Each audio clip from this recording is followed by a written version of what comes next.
एक गांव में नीलम नाम की एक औरत रहती थी। नीलम की एक बेटी थी जिसका नाम काजल था और उसके पति के गुजर जाने के बाद घर की सारी जिम्मेदारी उसके सिर पर आ गई। वो दूसरों के घर में काम करके अपनी बेटी का पेट पालती थी। एक दिन काजल अपने स्कूल से आ रही होती है। नीलम, क्या हुआ बेटा, तू इतनी जल्दी स्कूल से कैसे आ गई? तेरी तबीयत तो ठीक है ना? काजल, माँ, मुझे स्कूल से निकाल दिया है। आपने 3 महीने से मेरी स्कूल की फ़ीस नहीं दी। टीचर ने कहा है जब तक फीस नहीं आओगी लेके स्कूल मत आना। नीलम, मेरी बच्ची, मुझे माफ़ कर दे। मेरी वजह से तेरा स्कूल भी छूट गया है। काजल, नहीं माँ, इसमें आपकी क्या गलती है? आपसे जितना हो पाता है आप करती हो। नीलम, मैं मालकिन से उधार लेकर तेरी स्कूल की फ़ीस जल्दी ही भर दूंगी। ठीक है ना काजल, ये सब छोड़ो, चलो ना खाना खाते हैं। नीलम जाती है और काजल के लिए खाना लेकर आती है। काजल, क्या हुआ माँ, आपका खाना कहाँ है? नीलम, अरे वो मुझे भूख लगी थी तो मैंने पहले ही खाना खा लिया, तू अब खा ले।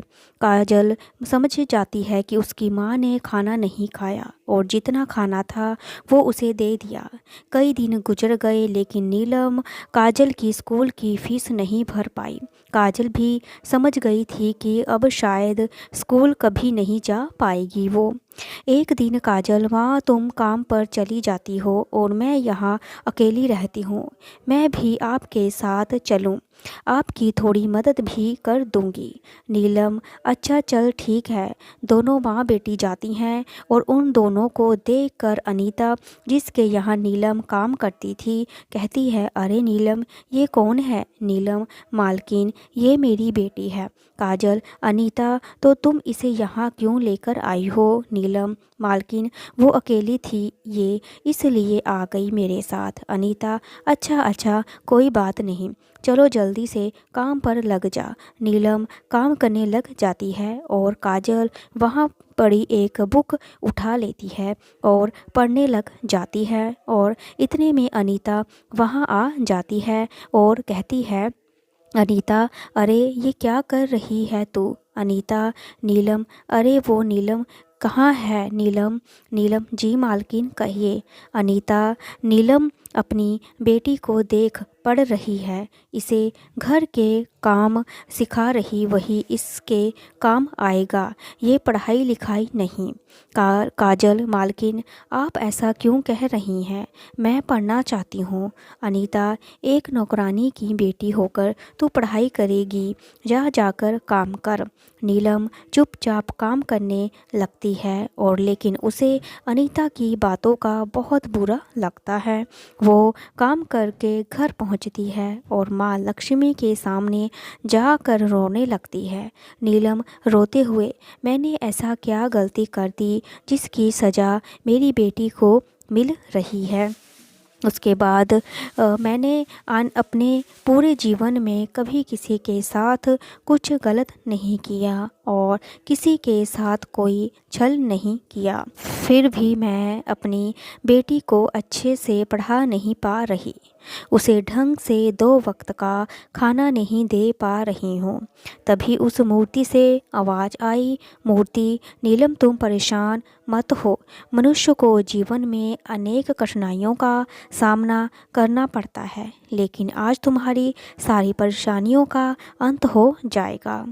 तभी एक बहुत तेज रोशनी में एक जादुई अंगूठी सामने आ जाती है। नीलम, माँ, मैं इस अंगूठी का क्या करूँगी? मूर्ति, ये कोई साधारण अंगूठी नहीं है, ये एक जादुई अंगूठी है और इस अंगूठी से जो चीज़ तुम चाहोगी वो तुम्हें तुरंत मिल जाएगी। बस इस अंगूठी को घुमाना और मुझे याद करना। नीलम, धन्यवाद माँ, धन्यवाद। मूर्ति लेकर नीलम, एक बात का हमेशा ध्यान रखना कि यह अंगूठी किसी गलत व्यक्ति के हाथ में नहीं जानी चाहिए। नीलम, माँ, मैं बहुत ध्यान रखूँगी। माँ, नीलम वो अंगूठी पाकर बहुत खुश थी। नीलम, यहाँ अभी कोई नहीं है, चलो इस अंगूठी की परीक्षा लेती हूँ। नीलम अंगूठी को घुमाती है और माँ लक्ष्मी का ध्यान करके वहाँ से अच्छा खाने की कामना करती है। और वैसे ही एक टेबल पर लजीज खाना आ जाता है। वो और उसकी बेटी पेट भर के खाना खाते हैं और चैन की नींद सो जाते हैं। एक दिन काजल, माँ आप इस अंगूठी की मदद से मेरी फीस भर दो। नीलम, हाँ मेरी बच्ची, मैं अभी इस अंगूठी की मदद से तुम्हारी फीस का इंतज़ाम करती हूँ। नीलम फिर माँ लक्ष्मी का ध्यान करती है और अंगूठी को घुमाती है और पैसे की कामना करती है और उसे पैसे मिल जाते हैं। वो उस पैसों से काजल की फीस भर देती है। उस अंगूठी की मदद से नीलम ने वो सब हासिल कर लिया जो उसे चाहिए था और इसके साथ ही उसने अपने लिए बहुत सारी गायें खरीदी और जिसका दूध निकाल कर वो बेचने लगी। थोड़े ही दिन में नीलम की गरीबी दूर हो गई, वो अमीर बन गई। उस अंगूठी की मदद से वो निर्धन लोगों को मदद करने लगी। लेकिन गांव के कई लोगों को ये बात खटकने लगी और लोग आपस में बात करने लगे। उसके पड़ोस में रहने वाली औरतें भी उससे जलने लगी। पड़ोस में रहने वाली दो औरतें बात करते हुए, पहली औरत, अरे जीजी, इस नीलम के पास ना जाने इतना धन कहाँ से आ गया, कल तक तो इसके पास खाने को भी पैसे नहीं थे, अब देखो सब है। दूसरी औरत, हाँ निशा, तू सही कह रही है, कुछ तो बात है, हमें इसका पता लगाना होगा। पहली औरत, हाँ जीजी, सही कह रही हैं आप।